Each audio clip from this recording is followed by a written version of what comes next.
اعوذ باللہ من الشیطان اللعین الرجیم بسم اللہ الرحمن الرحیم۔ میں کراچی سے علی احمد آپ کی خدمت میں اس وقت پارہ نمبر 20 کے تیسرے ربع کی تلاوت الحمدللہ میں کر چکا ہوں۔ اب اس کا ترجمہ صرف پیش کر رہا ہوں جو علامہ سید ذیشان حیدر نقوی نے کیا۔ ذیشان حیدر جوادی صاحب نے کیا تھا، جو انڈیا کے بڑے مشہور عالم تھے، اور ان کا انتقال مجلس پڑھتے ہوئے عرفات کے میدان میں ہوا تھا۔ تو وہ ترجمہ جو انہوں نے کیا ہے اس کو میں پڑھ رہا ہوں۔ آپ سے گزارش ہے کہ قرآن کی آیتیں یعنی پارہ نمبر 20 کے ربع نمبر 3 کی آیتوں کو اپنے سامنے رکھیں اور آیتوں پہ نظر دوڑاتے رہیں اور ترجمہ سنتے رہیں، اور اس پریکٹس کو جاری رکھیں۔ اگر آپ نے یہ پریکٹس ابھی نہیں شروع کی ہے تو اسی رمضان المبارک سے اس پریکٹس کو شروع کر دیں۔ انشاءاللہ آپ اس قابل ہو جائیں گے کہ آپ خود قرآنی آیات کا ترجمہ کر سکیں،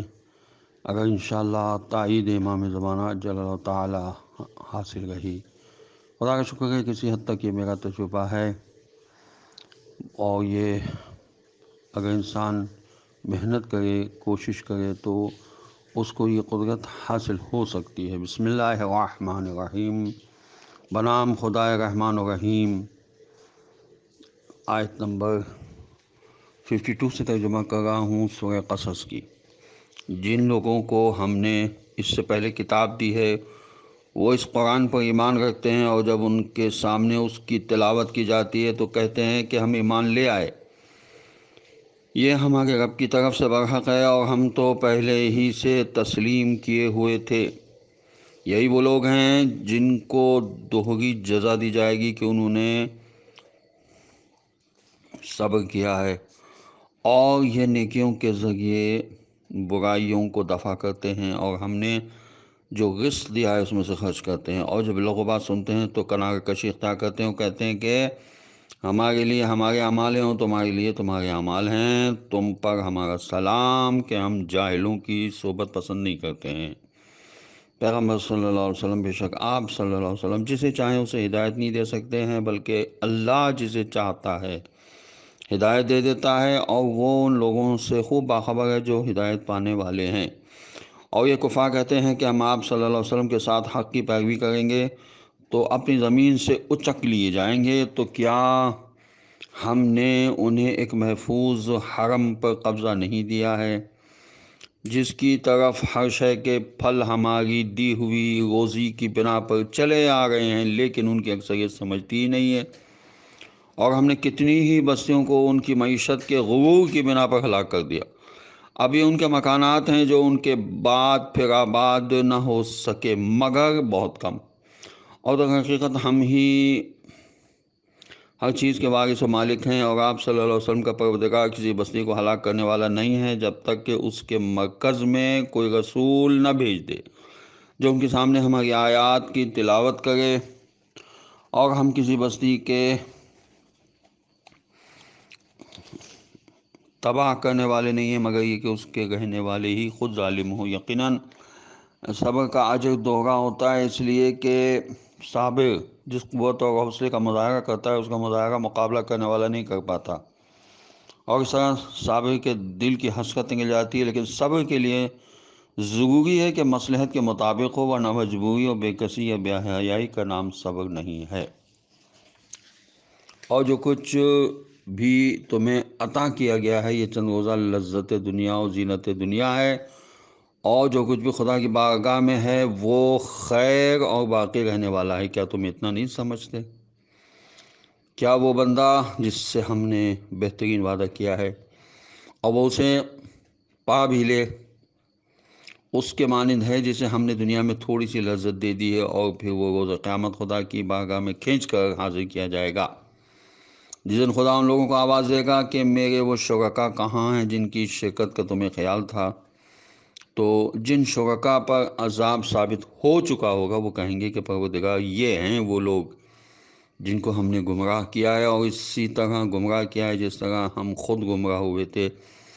لیکن اب ان سے برات چاہتے ہیں۔ یہ ہماری عبادت تو نہیں کر رہے تھے،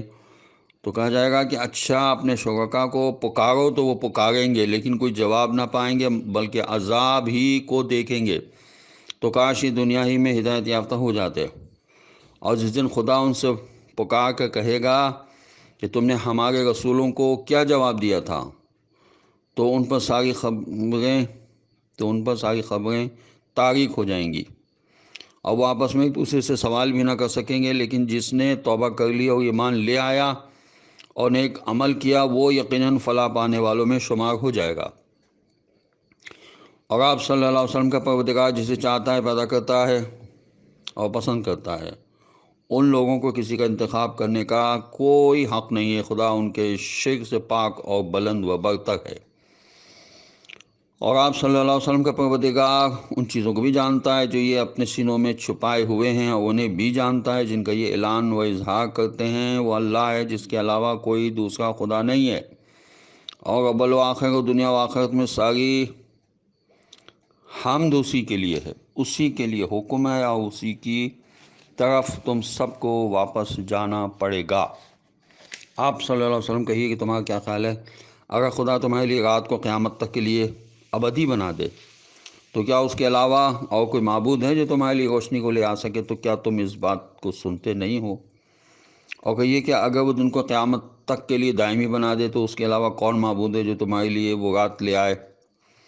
گا جس میں سکون تم حاصل کر سکو گے؟ کیا تم دیکھتے نہیں ہو؟ یہ اس کی رحمت کا قصہ ہے کہ اس نے تمہارے لیے رات اور دن دونوں بنائے ہیں تاکہ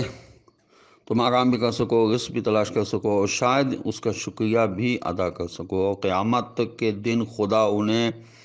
آواز دے گا کہ میرے وہ شریک کہاں ہیں جن کی شرکت کا تمہیں خیال تھا، اور ہم ہر قوم میں سے گواہ نکال کر لائیں گے، اور منکرین سے کہیں گے کہ تم بھی اپنی دلیل لے آؤ۔ تب انہیں معلوم ہوگا کہ حق اللہ ہی کے لیے ہے، اور پھر وہ جو افترا پردازیاں کیا کرتے تھے وہ سب گم ہو جائیں گی۔ بے شک قارون موسیٰ علیہ السلام کی قوم میں سے تھا، مگر اس نے قوم پر ظلم کیا، اور ہم نے بھی اسے اتنے خزانے دے دیے تھے کہ ایک طاقتور جماعت سے بھی اس کی کنجیاں نہیں اٹھ سکتی تھیں۔ پھر جب اس سے قوم نے کہا کہ اس قدر نہ اتراؤ، کہ خدا اترانے والوں کو دوست نہیں کرتا ہے، اور جو کچھ خدا نے دیا ہے اس سے آخرت کے گھر کا انتظام کرو، اور دنیا میں اپنا حصہ بھول نہ جاؤ، اور نیکی کرو جس طرح کہ خدا نے تمہارے ساتھ نیک برتاؤ کیا ہے، اور زمین میں فساد کی کوشش نہ کرو، کہ اللہ فساد کرنے والوں کو دوست نہیں رکھتا۔ آیت کے مطابق قوم نے قارون سے 5 طرح کے مطالبات کیے تھے جو صحیح اور شریف زندگی کے بنیادی اصول میں شامل ہے۔ نمبر 1، غرور و تکبر سے کام نہ لے۔ نمبر 2، مال دنیا سے آخرت کمانے کی فکر کرے۔ نمبر 3، خدا نے احسان کیا تو انسان کو بھی احسان کرنا چاہیے۔ نمبر 4، زمین میں فساد کی کوشش نہیں کرنا چاہیے۔ نمبر 5، دنیا میں اپنا حصہ نہیں بھولنا چاہیے، اور وقت حصہ ہی دنیا کو حاصل کرنا چاہیے۔ کاش دور حاضر کے چھوٹے چھوٹے قارون بھی بینک بیلنس کے غرور سے الگ ہو کر اس 5 نکاتی پروگرام پر عمل کرتے، اور معاشرے کو قارونیت سے نکال کر راہ حق و صداقت پر لے آتے۔ قارون نے کہا کہ مجھے یہ سب کچھ میرے علم کی بنا پر دیا گیا ہے، تو کیا اسے یہ معلوم نہیں ہے کہ اللہ نے اس سے پہلے بہت سی نسلوں کو ہلاک کر دیا ہے جو اس سے زیادہ طاقتور اور مال کے اعتبار سے دولت مند تھیں، اور ایسے مجرموں سے تو ان کے گناہوں کے بارے میں سوال بھی نہیں کیا جاتا ہے۔ پھر قارون اپنی قوم کے سامنے زیب و زینت کے ساتھ برآمد ہوا، تو جن لوگوں کے دل میں زندگانی دنیا کی خواہش تھی انہوں نے کہنا شروع کر دیا کہ کاش ہمارے پاس بھی یہ ساز و سامان ہوتا جو قارون کو دیا گیا ہے، تو یہ تو بڑے عظیم حصے کا مالک ہے۔ اور جنہیں علم دیا گیا تھا انہوں نے کہا کہ افسوس تمہارے حال پر، اللہ کا ثواب صاحبان ایمان و عمل صالح کے لیے اس سے کہیں زیادہ بہتر ہے، اور وہ ثواب صبر کرنے والوں کے علاوہ کسی کو نہیں دیا جاتا ہے۔ پھر ہم نے اسے اور اس کے گھر بار کو زمین میں دھنسا دیا، اور نہ کوئی گروہ خدا کے علاوہ بچانے والا پیدا ہوا، اور نہ وہ خود اپنا بچاؤ کرنے والا تھا۔ اور جن لوگوں نے کل اس کی جگہ کی تمنا کی تھی وہ کہنے لگے کہ معاذاللہ، یہ تو خدا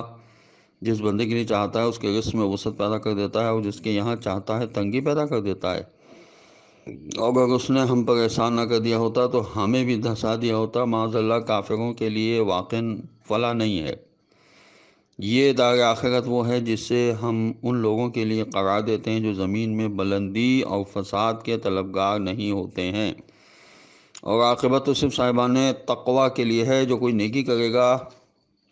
اس سے بہتر اجر ملے گا، اور جو کوئی برائی کرے گا تو برائی کرنے والوں کو اتنی ہی سزا دی جائے گی جیسے وہ اعمال کرتے رہے ہیں۔ بے شک جس نے آپ صلی اللہ علیہ وسلم پر قرآن کا فریضہ عائد کیا ہے، وہ آپ صلی اللہ علیہ وسلم کو آپ صلی اللہ علیہ وسلم کی منزل تک ضرور واپس پہنچائے گا۔ آپ صلی اللہ علیہ وآلہ وسلم کہہ دیجئے کہ میرا پروردگار بہتر جانتا ہے کہ کون ہدایت لے کر آیا ہے اور کون کھلی ہوئی گمراہی میں ہے۔ اور آپ صلی اللہ علیہ وسلم تو اس بات کے امیدوار نہیں تھے کہ آپ صلی اللہ علیہ وسلم کی طرف کتاب نازل کی جائے،